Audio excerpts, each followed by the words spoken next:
चले ब्रेक के बाद एक बार फिर से आप सभी का बहुत स्वागत है। बढ़ेंगे खबरों की ओर। जहां इस बीच बड़ी खबर लखनऊ से सीएम योगी आदित्यनाथ छात्रों को देंगे एडमिशन किट। अटल आवासीय विद्यालयों के छात्रों को ये किट दी जाएगी। इस वक्त ये बड़ी अपडेट प्रधानाचार्य शिक्षक और छात्रों से सीएम संवाद करेंगे। इस वक्त की बड़ी खबर आप तक पहुंचा रहे, जहां आपको बताते चले कि अब जिस तरह से देखिए कि अटल आवासीय विद्यालय परिचय का यहाँ पर किया जाएगा, जिसको लेकर विद्यालयों के छात्रों को किट वितरित की जाएगी। इस वक्त की बड़ी खबर आप तक पहुंचा रहे लखनऊ से, जहां आपको बताते चले सीएम योगी आदित्यनाथ छात्रों को एडमिशन किट देंगे। अटल आवासीय विद्यालयों के छात्रों को ये किट वितरित की जाएगी। प्रधानाचार्य शिक्षक और छात्रों से सीएम संवाद करेंगे। अटल आवासीय विद्यालय परिचायिका का भी विमोचन होगा।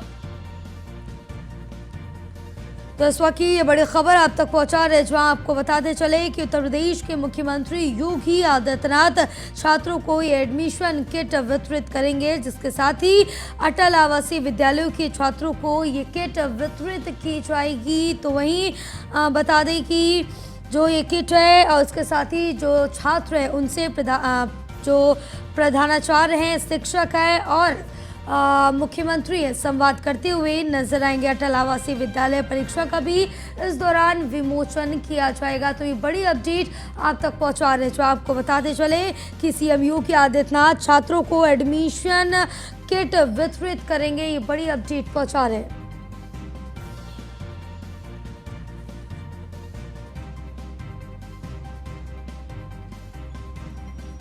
तो आपको बता दें कि अब जो अटल आवासीय विद्यालय है, इसमें अनाथ गरीब बच्चे हैं वो पढ़ते हैं, जिनको अब एडमिशन किट दी जाएगी। हमारे साथ हमारे सहयोगी अश्वनी द्विवेदी जुड़े हुए हैं। अश्वनी, क्या कुछ अपडेट मिल पा रही, क्योंकि अब यहाँ पर सीएम योगी आदित्यनाथ के द्वारा छात्रों को एडमिशन किट वितरित की जाएंगी? बिल्कुल, मुख्यमंत्री योगी आदित्यनाथ देखने जा रहा है कि शिक्षा को लेकर के काफी सजग है, क्योंकि उनका मानना है कि जितने ज्यादा युवा शिक्षित होगा उतना ज्यादा प्रदेश का विकास होगा। इसी तौर पर इसी का नमूना ये है कि चाहे वो परिषदीय विद्यालय हो, उनकी व्यवस्था ठीक करनी हो, प्राइमरी स्कूल को व्यवस्था ठीक करनी हो, या फिर मेडिकल कॉलेज में खोल रहा हो, लगातार उत्तर प्रदेश के ऊपर काम चल रहा है। अटल आवासीय विद्यालय योजना है, इसमें कहीं ना कहीं आज 5 साल पहले की बात करें तो एक तरीके से भ्रांतियां होती थी। इसका नाम दूसरा था, उसके बाद जो विद्यालय किया गया। निश्चित तौर पर ऐसे में कहीं ना कहीं उनकी व्यवस्थाएं बेहतर हो, उनमें कैसे डेवलपमेंट हो, साथ ही साथ छात्र पढ़ने के लिए वहां आते हैं उनका बौद्धिक विकास में बैग होगा, ड्रेस होगी, किताबें होंगी, निश्चित तौर पर जो कहीं ना कहीं इन बच्चों के लिए आगे के लिए काम आएगी। साथ ही साथ बात करें तो अगर तमाम जो प्रिंसिपल होंगे, शिक्षक होंगे और छात्र होंगे, उनसे सीएम संवाद भी करेंगे। अमूमन देखने को मिलता है इस तरीके के जब कार्यक्रम होते हैं कि मुख्यमंत्री जो सीधे तौर पर फायदा लेने वाले लोग होते हैं, जिनसे जुड़ा हुआ कार्यक्रम होता है, उनसे संवाद भी करते हैं। संवाद के माध्यम से तय करते हैं कि आखिर जो सरकार की योजना चल रही है वो वाकई में कारगर है, क्योंकि जो सबसे ज्यादा प्रभावित होता है व्यक्ति, उससे अगर सीधे बात कर ली जाए तो पता चल जाता है कि सच्चाई क्या है, क्या वाकई में जो अधिकारी हैं मन से काम कर रहे हैं कि नहीं कर रहे। निश्चित तौर पर मुख्यमंत्री का इतना ही यही तरीका है जिससे कहीं ना कहीं लोग पसंद करते हैं। इससे पहले भी देखा जाता है, कहीं दौरे जाते हैं तो वहां जनता से बात कर लेते हैं, कहीं बैठक करते हैं तो वहां जनता से बात कर लेते हैं, क्योंकि उनको पता है कि जनता जो होगी, जो इससे प्रभावित लोग हैं, वो अच्छा फीडबैक, सही फीडबैक देंगे। निश्चित तौर पर आज भी कार्यक्रम है, बेहद ही महत्वपूर्ण कार्यक्रम है और इसको लेकर के बाकायदा एक परिचायिका है, विद्यालय परिचायिका, जिसका भी विमोचन मुख्यमंत्री योगी आदित्यनाथ करेंगे। इसके साथ साथ ये भी कहा जा रहा है कि प्रधानाचार्य शिक्षक और मुख्यमंत्री बच्चों के साथ, छात्रों के साथ संवाद करते हुए भी नजर आएंगे। किस तरह से बच्चों का मनोबल बढ़ाएंगे?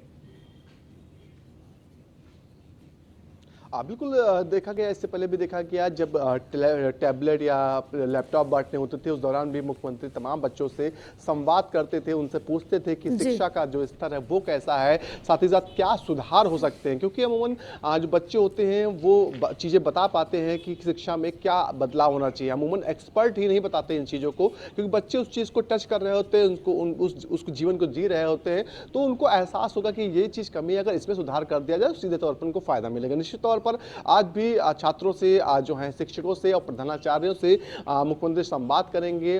दूरगामी कैसे इसके परिणाम हो, जो अटल आवासीय योजना चल रही है उसमें कैसे किस तरीके से और बेहतर किया जाए, इन तमाम चीजों को लेकर मुख्यमंत्री चर्चा भी कर सकते हैं। जी बिल्कुल, तमाम जानकारी साझा करने के लिए अश्वनी बहुत शुक्रिया आपका। चलिए आगे बढ़ेंगे खबरों में, जहां बीजेपी की दिल्ली में ये बड़ी बैठक आज होने जा रही है। साथ ही लोकसभा चुनाव के मद्देनजर रखते हुए ये बैठक होगी। कॉल सेंटर स्थापित करने को लेकर वर्कशॉप की जाएगी। देश भर में पार्टी के कॉल सेंटर स्थापित किए जाएंगे। गृह मंत्री अमित शाह करेंगे वर्कशॉप का उद्घाटन। सुनील बंसल, विनोद तावड़े, भूपेंद्र यादव शामिल होंगे। और आपको बता दें कि राज्यों की पार्टी की आईटी सेल के नेता भी शामिल होंगे। इस वक्त की बड़ी खबर आप तक पहुंचा रहे, जहां आपको बताते चले कि आज दिल्ली में ये बड़ी बैठक होने जा रही है। तो इस वक्त की बड़ी खबर आप तक पहुंचा रहे, जहां बताते चले कि आज दिल्ली में बैठक होने जा रही है, जिसमें आगे की रणनीति को लेकर चर्चा की जाएगी। और साथ ही आपको बता दें कि लोकसभा जो चुनाव है उनकी तारीख भी लगातार नजदीक आती जा रही, समय कम बचा है, लेकिन इसी के मद्देनजर रखते हुए आगे की तैयारियां जोरों शोरों से की जा रही है। अब इस बीच कॉल सेंटर स्थापित करने को लेकर एक वर्कशॉप का आयोजन किया जा रहा है। देश भर में पार्टी के कॉल सेंटर स्थापित होंगे, जिससे गृह मंत्री अमित शाह वर्कशॉप का उद्घाटन करेंगे। सुनील बंसल, विनोद तावड़े, भूपेंद्र यादव इस वर्कशॉप में शामिल होंगे और राज्यों की पार्टी के आईटी सेल के नेता भी इसमें शामिल होंगे। क्योंकि अब जिस तरह से देखा जाए कि कम समय में ज्यादा से ज्यादा लोगों तक कैसे पहुंचा जाए, तो सोशल मीडिया के माध्यम से एक आसान तरीका होता है जिससे आम जनता तक भी पहुंचा जा सकता है। अपने जो कार्य हैं, जो उपलब्धियां हैं, जो रिपोर्ट कार्ड है, वो भी जनता तक इसके द्वारा पहुंचाया जा सकता है। तो ये इसके द्वारा एक बड़ी उपलब्धि हासिल हो सकती है। हमारे साथ हमारे सहयोगी पीयूष तिवारी फोन लाइन पर जुड़े हुए हैं। पीयूष, क्या कुछ अपडेट मिल पा रही, क्योंकि अब आज दिल्ली में ये बैठक होने जा रही है, जिसमें ये देखा जाएगा कि किस तरह से बीजेपी को अपना जो नेटवर्क है वो बढ़ाना है, कम समय में ज्यादा से ज्यादा लोगों तक पहुंचना है। बिल्कुल, बात करें भारतीय जनता पार्टी मुख्यालय में आज एक बड़ी बैठक बुलाई गई है और सबसे बड़ी बात है कि इस बैठक में गृह मंत्री अमित शाह भी मौजूद रहेंगे और इस वर्कशॉप का उद्घाटन किया जाएगा। बताया जा रहा है कि 2024 चुनाव को लेकर रणनीति तो बनेगी ही, इसके साथ ही कॉल सेंटर स्थापित करने को लेकर भी कहीं न कहीं एक वर्कशॉप की शुरुआत गृह मंत्री अमित शाह के द्वारा की जा रही है। और इस बैठक की अगर हम बात करें तो इसमें सुनील बंसल की बात करें, विनोद तावड़े की बात करें, भूपेंद्र यादव की बात करें, ये तमाम दिग्गज जो चेहरे हैं बीजेपी के, वो कहीं न कहीं मौजूद रहेंगे। और कॉल सेंटर की बात करें, कॉल सेंटर के जरिए भारतीय जनता पार्टी केंद्र सरकार की योजनाओं को जनता के बीच में लेकर जाना चाहती है। इसके साथ ही अगर कोई भी आला कमान की ओर से अगर कोई बड़ा फैसला लिया जाता है तो निश्चित रूप से कॉल सेंटर के जरिए तमाम बूथ लेवल के कार्यकर्ताओं तक कहीं न कहीं पहुंच बनाने का प्रयास जो है वो बीजेपी का है। और इसी दिशा में लगातार जो कॉल सेंटर है वो बीजेपी की ओर से बनाए जा रहे हैं और आज इस वर्कशॉप का उद्घाटन गृह मंत्री अमित शाह करते हुए नजर आएंगे। बिल्कुल पीयूष, आप हमारे साथ बने रहिए, आगे भी आपसे अपडेट लेते रहेंगे। चलिए आगे बढ़ेंगे खबरों में। दिल्ली से एक और बड़ी अपडेट, जहां मेरी माटी मेरा देश अभियान कार्यक्रम और गृह मंत्री अमित शाह कलश यात्रा का शुभारंभ करेंगे। तो वहीं अमृत कलश यात्रा का आज शुभारंभ किया जाएगा। दोपहर 2 बजे दिल्ली में यात्रा का शुभारंभ होगा। केंद्रीय गृह मंत्री अमित शाह रंग भवन में इसका शुभारंभ करेंगे। इस वक्त की ये बड़ी अपडेट आप तक पहुंचा रहे हैं, जहां अमृत कलश यात्रा का आज शुभारंभ किया जाएगा और केंद्रीय गृह मंत्री अमित शाह के द्वारा किया जाएगा। तो वहीं दोपहर 2 बजे दिल्ली में ये यात्रा का शुभारंभ होगा, जहां केंद्रीय गृह मंत्री अमित शाह रंग भवन में इस पूरे कार्यक्रम का शुभारंभ करेंगे। हमारे साथ हमारे सहयोगी पीयूष तिवारी फोन लाइन पर लगातार बने हुए हैं। पीयूष, ये जो कलश यात्रा होने जा रही है, इसको लेकर क्या कुछ अपडेट मिल पा रहा है?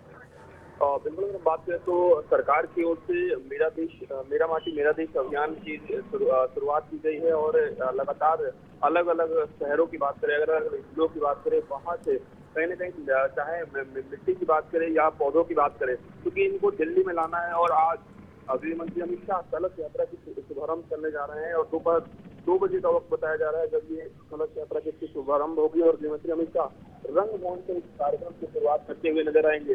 तो निश्चित रूप से बीजेपी की यही कोशिश है कि किस तरीके से कहीं न कहीं मेरा माटी मेरा देश अभियान को सफल बनाया जाए और इसी दिशा में अलग अलग जो कार्यक्रम है वो तय किए गए हैं सरकार की ओर से। और आज कहीं न कहीं गृह मंत्री अमित शाह सड़क यात्रा का शुभारंभ करते हुए नजर आएंगे। बिल्कुल पीयूष, और इस कार्यक्रम को लेकर आगे की क्या कुछ पूरी तैयारियां की गई, किस तरह से कार्यक्रम का पूरा आयोजन किया जा रहा है?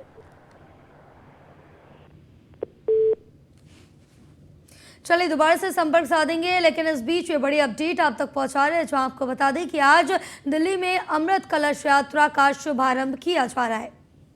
फिलहाल आगे बढ़ेंगे खबरों में। और मुंबई में इंडिया गठबंधन की बैठक का आज दूसरा दिन है। आज संयोजक और लोगों पर भी फैसला हो सकता है। कल 11 सदस्यीय समन्वय समिति बनाने पर सहमति हुई थी। बैठक में 28 दल और 60 से ज्यादा नेता भी शामिल हुए थे। मुंबई के होटल ग्रैंड हयात में बैठक का आयोजन हुआ। इस वक्त ये बड़ी अपडेट आप तक पहुंचा रहे हैं, जहां आपको बताते चले कि आज जो इंडिया गठबंधन की बैठक है जो मुंबई में की जा रही है, उसका आज दूसरा दिन है। इसमें तमाम जो विपक्षी दल हैं, लगभग 28 दल ने हिस्सा लिया है। साथ ही 60 से ज़्यादा वरिष्ठ नेता इसमें शामिल हुए हैं। तो कई ऐसे अहम मुद्दे रहे जिन पर चर्चा की गई है। तो वहीं आपको बताते चले कि इंडिया गठबंधन में जो आगे की रणनीति क्या कुछ रहने वाली है आगामी चुनावों को लेकर, इसके लोगों पर भी आज सहमति बन सकती है। साथ ही कई ऐसे सवाल खड़े हो रहे थे, कई ऐसे यहाँ पर प्रश्न थे जिन पर मोहर लगना बेहद ज़रूरी थी, जिनके उत्तर मिलना बेहद ज़रूरी थे। क्योंकि अब जिस तरह से देखें, जब पहली बैठक पटना में की गई थी तो वो इतनी ज़्यादा खास नहीं रही थी। दूसरी बैठक में जो ये गठबंधन था विपक्ष का, उसका नाम तय किया गया था। अब जो ये तीसरी बैठक है, इसमें अनुमान लगाया जा रहा था कि तमाम चीज़ों पर मोहर लग सकती है। जैसे विपक्ष की तरफ से ये इंडिया गठबंधन का अध्यक्ष, उपाध्यक्ष या संयोजक कौन होगा, कौन ऐसा एक नेता होगा जो पूरे इंडिया गठबंधन को पूरी तरह से मैनेज कर सकते हैं, या फिर उसकी सभी बात माने, ऐसा कौन सा, क्योंकि एक से एक दिग्गज इस गठबंधन में है। और कौन सबसे ऊपर होगा जो अपनी बात सबसे मनवा पाएगा। तो ये तमाम चीज़ें थी जिन पर फैसला होना था। सबसे अहम ये था कि सीटों का फॉर्मूला क्या कुछ हो सकता है, इसको लेकर भी फैसला होना था, लेकिन अभी तक सामने नहीं आया है। तो आपको बताते चले कि इन पर तो अभी सामने नहीं आया, लेकिन साफ तौर से आपको बता दें कि विपक्ष की तरफ से लगातार यहाँ पर अलग अलग जो प्रधानमंत्री चेहरे थे उनके लिए नाम सामने आ रहे थे, लेकिन उस पर भी मोहर नहीं लगी है। चलिए आगे बढ़ेंगे। तो वहीं लखनऊ से बड़ी अपडेट, जहां कांग्रेस का मेरा संविधान मेरा स्वाभिमान अभियान शुरू हो चुका है। आज से 6 सितंबर के बीच कांग्रेस चलाएगी ये अभियान। कांग्रेस पार्टी अल्पसंख्यक विभाग चला रही है अभियान। अल्पसंख्यक कांग्रेस प्रदेश अध्यक्ष शहनवाज आलम का बयान, पूरे प्रदेश से 5 लाख हस्ताक्षर का टारगेट रखा गया है, जिसे सुप्रीम कोर्ट के मुख्य न्यायाधीश भेजा जाएगा। तो ये बड़ी अपडेट आप तक पहुंचा। संविधान मेरा स्वाभिमान अभियान शुरू किया गया, जहां आज से 6 सितंबर के बीच कांग्रेस ये पूरा जो अभियान है वो चलाया जाएगा कांग्रेस पार्टी की तरफ से। और आपको बता दें कि अल्पसंख्यक विभाग ये जो पूरा अभियान है वो चला रही। हमारे साथ हमारे सहयोगी अश्वनी द्विवेदी जुड़े हुए हैं। अश्वनी, क्या कुछ अपडेट मिल पा रही है इस पूरे अभियान को लेकर, क्योंकि कांग्रेस की तरफ से मेरा संविधान मेरा स्वाभिमान अभियान चलाया जा रहा है? बिल्कुल, उत्तर प्रदेश समेत पूरे देश में अगले कुछ महीनों के बाद में आज जो है लोकसभा चुनाव का बिगुल बज जाएगा। उससे पहले सभी राजनीतिक पार्टियां अपनी जमीन तलाशने में लगी। जहां एक और भारतीय जनता पार्टी का पूरा अमला चुनावी मोड में आ चुका है, तो वहीं दूसरी ओर कांग्रेस भी अब कहीं ना कहीं चुनाव को लेकर के सक्रिय हो रही है। हालांकि सक्रियता सिर्फ कुछ एक नेताओं तक दिख रही है, क्योंकि जिस तरीके से 2024 का लोकसभा चुनाव है, कांग्रेस को कहीं ना कहीं अभी भी शायद उत्तर प्रदेश से उतनी उम्मीदें नहीं है। इसी चलते कोई बड़ा आयोजन अभी तक नहीं उत्तर प्रदेश में कांग्रेस की ओर से आयोजित किया गया। हालांकि छुटपुट जो कार्यक्रम है जरूर हो रहे हैं। आज एक कार्यक्रम का शुभारंभ होने जा रहा है। ये कार्यक्रम है मेरा संविधान मेरा स्वाभिमान अभियान नाम से, जिसमें तमाम दलित और मुस्लिम वर्ग के लोग हैं उनसे मुलाकात की जाएगी। उनसे जाना जाएगा कि संविधान को लेकर के सरकार का जो रवैया है क्या वो ठीक है। उनके हस्ताक्षर लिए जाएंगे। 5 लाख हस्ताक्षर का लक्ष्य रखा गया, और हस्ताक्षर लेकर के 5 लाख हस्ताक्षर को जो है प्रमुख जो मुख्य न्यायाधीश है वहां उनको भेजा जाएगा। निश्चित तौर पर कांग्रेस का आरोप है कि सरकार जो है वो कहीं ना कहीं संविधान के साथ छेड़छाड़ कर रही है। हालांकि ये आरोप अपनी जगह है, चीजें अपनी जगह है, लेकिन क्या कांग्रेस वाकई में उत्तर प्रदेश में कुछ कमाल कर पाएगी, ये देखना हो। क्योंकि 2019 का चुनाव हुआ, मात्र एक लोकसभा सीट पर जो है सिमट गई कांग्रेस। अमेठी जैसी जहां पर उनका कहा जाता था राजघराना था, जहां पर उनका कब्जा था, वो तक उनसे छिन गया। साथ ही साथ 2022 का विधानसभा चुनाव हुआ, विधानसभा चुनाव में मात्र 2 विधायक बनकर आ पाए। तो ऐसे में कहीं ना कहीं सवाल खड़े होते हैं कि कांग्रेस जमीन पर कितना रुक पा रही है, ये बड़े सवाल। हालांकि मुस्लिम वोट बैंक पर, दलित वोट बैंक पर सभी राजनीतिक पार्टियां अपना दावा करती हैं। समाजवादी पार्टी का अपना दावा है, कांग्रेस खुद अपना दावा करे, बसपा पहले से कहती है कि मुस्लिम दलित उसके साथ में। तो ऐसे में मुस्लिम और दलित किस ओर जाएगा, इसके लिए थोड़ा सा इंतजार करना पड़ेगा। हालांकि जो 2022 का चुनाव हुआ उसमें कांग्रेस कुछ खास नहीं कर पाई, तो इससे कहीं ना कहीं उनकी सक्रियता पर सवाल उठते हैं। हालांकि जिस तरीके देखा गया कि अभी हाल ही में प्रियंका गांधी ने भी उत्तर प्रदेश से कहीं ना कहीं जो प्रभारी थे उससे हट गई हैं, और तो ऐसे में उनको भी लग रहा है कि उत्तर प्रदेश में कुछ खास होना नहीं है। 1-2 सीटें हैं जहां पर कांग्रेस लड़ना चाह रही है, तो इसके अलावा उनका फोकस कहीं ना कहीं दूसरे राज्यों में है जहां पर या तो सरकारें हैं या संभावित सरकारें बन सकती हैं। निश्चित तौर पर इसको लेकर कांग्रेस के आलाकमान काम कर रहा है, लेकिन उत्तर प्रदेश में छोटे छोटे। तो क्या कांग्रेस ने अश्वनी उत्तर प्रदेश से उम्मीदें छोड़ दी? अब अपनी जमीन भी मजबूत करने की कोशिश नहीं की जाएगी कांग्रेस की तरफ से? बिल्कुल। अगर पिछले 2 से 3 चुनावों को देखें तो कांग्रेस ने कुछ ना तो बेहतर परफॉर्मेंस किया, ना ही उतनी ताकत झोंकी उत्तर प्रदेश के अंदर, क्योंकि उत्तर प्रदेश की राजनीति कुछ अलग टाइप की यहाँ जातीय धार्मिक राजनीति पर आधारित है। तो ऐसे में कहीं ना कहीं कांग्रेस के पास कब अब मूल वोट बैंक जो होता है सभी पार्टियों के पास है, वो उसके पास नहीं। तो ऐसे में कहीं ना कहीं उसको पता है कि यहाँ पर मेहनत करना इतना ठीक नहीं, इसके अलावा कि दूसरे राज्यों में अगर मेहनत की जाएगी तो निश्चित तौर पर 2024 में उसको फायदा मिलेगा। हालांकि कुछ ना कुछ कार्यक्रम जरूर उत्तर प्रदेश में हो रहे हैं, लेकिन कितने कारगर साबित होंगे इसके लिए इंतजार करना होगा। जी बिल्कुल। फिलहाल तमाम जानकारी साझा करने के लिए अश्वनी बहुत शुक्रिया आपका। चलिए आगे बढ़ेंगे खबरों में, जहां गाजीपुर से बड़ी अपडेट। मुख्तार अंसारी पर गैंगस्टर मामले में सुनवाई आज होगी। मुख्तार पर 2010 में गैंगस्टर एक्ट में दर्ज किया गया था केस। अब शासकीय अधिवक्ता के प्रार्थना पत्र पर आज सुनवाई होनी है। तो ये बड़ी अपडेट आप तक पहुंचा रहे हैं, जहां आपको बता दें कि एमपी एमएलए कोर्ट में सुनवाई की जाएगी। आज मुख्तार अंसारी पर ये सुनवाई होगी। तो इस वक्त ये बड़ी अपडेट आप तक पहुंचा रहे हैं, मुख्तार अंसारी पर गैंगस्टर मामले में सुनवाई होगी। तो वहीं आपको बता दें कि ये सुनवाई पहले 28 अगस्त को होने वाली थी, जिसमें जज के उपस्थित कोर्ट में ना होने के चलते सुनवाई को आगे के लिए टाल दिया गया था। जो तारीख थी वो 1 सितंबर की दी गई थी, जिसके बाद अब आज सुनवाई होने जा रही है। आज इस पूरे मामले पर फैसला सामने आ सकता है, क्योंकि आपको बता दें गाजीपुर में हत्या करने और हत्या करने की कोशिश करने का जो ये बड़ा आरोप लगा था, इसको लेकर अब सुनवाई होने जा रही है मुख्तार अंसारी पर। आज इस पर फैसला भी सामने आ सकता है। हमारे साथ हमारे सहयोगी आसिफ अंसारी फोन लाइन पर जुड़े हुए हैं। आसिफ, क्या कुछ अपडेट मिल पा रही है मुख्तार अंसारी के इस पूरे मामले को लेकर, क्योंकि जो सुनवाई थी वो पहले 28 को होने वाली थी, लेकिन तारीख आगे बढ़ा दी गई थी? बिल्कुल मैम, 28 तारीख को सुनवाई थी। एक को आज मतलब आज सुनवाई होनी है। काफी दिनों से पूर्व विधायक मुख्तार अंसारी के ऊपर मुकदमा गैंग चार्ट बना था, जो करंडा थाना क्षेत्र में काफी दिनों से एमपी एमएलए कोर्ट में बहस चल रहा था, जो आज न्यायालय में सुनवाई होगी। कपिल देव सिंह की 2009 में हत्या हुई थी। 2017 में कपिल देव सिंह और मीर हसन नाम के व्यक्ति में दोनों गैंग चार्ट बना था। उसी को लेकर काफी दिनों से एमपी एमएलए में चल रहा था, जो 17 मई को मुख्तार अंसारी दोनों सजा में दोष मुक्त हो चुके हैं। अब देखना ये है कि फिर से उनको न्यायालय में पेश किया जाता है वीडियो कॉन्फ्रेंसिंग के जरिए। अब न्यायालय उनको क्या सजा देती है या बाइज्जत बरी करती है, बिल्कुल ये तो वक्त ही बताएगा। क्योंकि अब जिस तरह से देखिए कि गाजीपुर में जो हत्या करने और हत्या करने की कोशिश करने का ये बड़ा आरोप लगा था, जिसके चलते अब इस पूरे मामले पर सुनवाई हो रही है।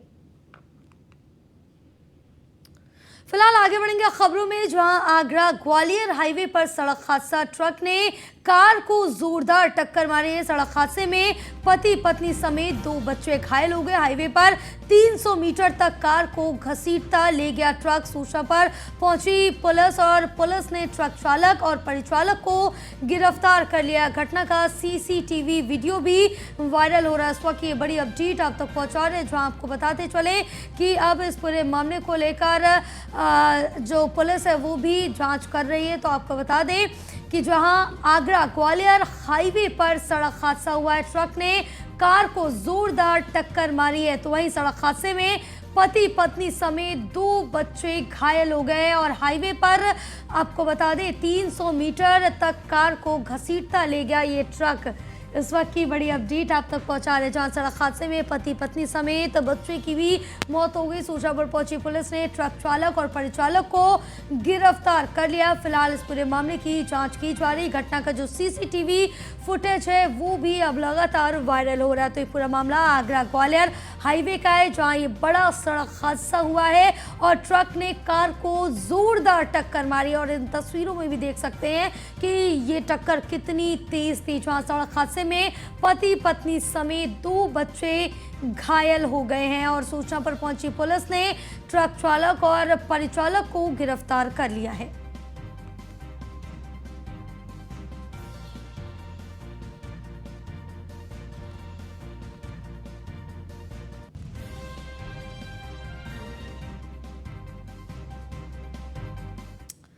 चलिए आगे बढ़ेंगे खबरों में। रायबरेली से बड़ी अपडेट, जहां लखनऊ प्रयागराज मार्ग पर हुआ है भीषण सड़क हादसा। आवारा पशुओं को बचाने के चक्कर में कार अनियंत्रित होकर गड्ढे में पलट गई, जहां कार में सवार 4 यात्री हादसे में घायल हो गए। अस्पताल में भर्ती लखनऊ से प्रयागराज जा रहा था ये पूरा परिवार, जिस दौरान ये बड़ा हादसा हुआ। और हरचंदपुर थाने क्षेत्र के टीएल के पास की ये पूरी घटना बताई जा रही है। इस वक्त की बड़ी अपडेट आप तक पहुंचा रहे हैं, जहां आपको बता दें कि लखनऊ प्रयागराज मार्ग पर भीषण सड़क हादसा हुआ है। और इस हादसे में आपको बता दें कि गाड़ी जो अनियंत्रित होकर गड्ढे में पलट गई। आवारा पशुओं को बचाने के चक्कर में ये बड़ा हादसा हुआ है। तो वहीं कार सवार 4 यात्री हादसे में घायल हो गए। अस्पताल में भर्ती कराया गया है सभी यात्रियों को। और लखनऊ से प्रयागराज जा रहा था ये पूरा परिवार, जहां हरचंदपुर थाने क्षेत्र के टीएल के पास की ये पूरी घटना बताई जा रही है।